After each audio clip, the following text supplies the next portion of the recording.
Hey YouTube. Had several questions about what we look for and how we pick a campsite.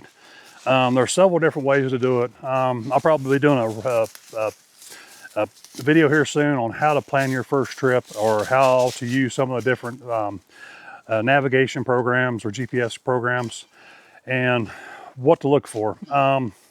We use both Onyx and Gaia. We use both to be able to find our campsites, stuff like this. Onyx has some good stuff on them as far as being able to find campsites and to be able to get out here and disperse camp. You don't have to disperse camp if you don't want to. If you want to, you know, say a state park or a campground, that's a possibility. That's fine as well. But if you're wanting to get out and disperse camp, there's two programs I use the most. One is obviously Gaia is one I primarily use, but also there's features in Onyx that I use as well. So I actually have both. And it really helps us be able to find these locations like we're at here tonight.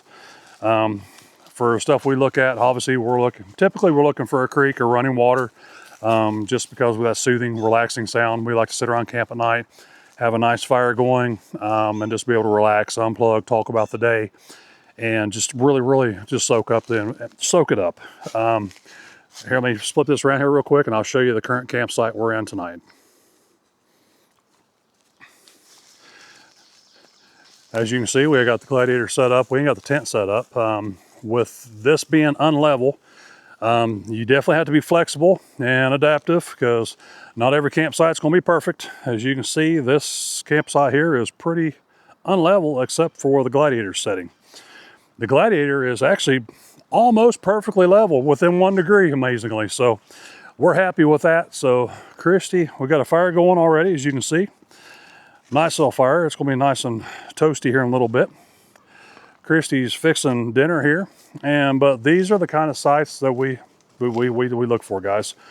You know, we're a national forest. We are legally allowed to camp here, which is a big one.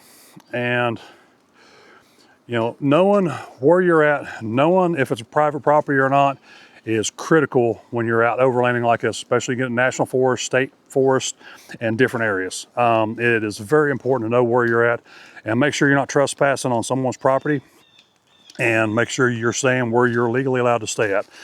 So there's people get some trouble by not doing this and not following these directions.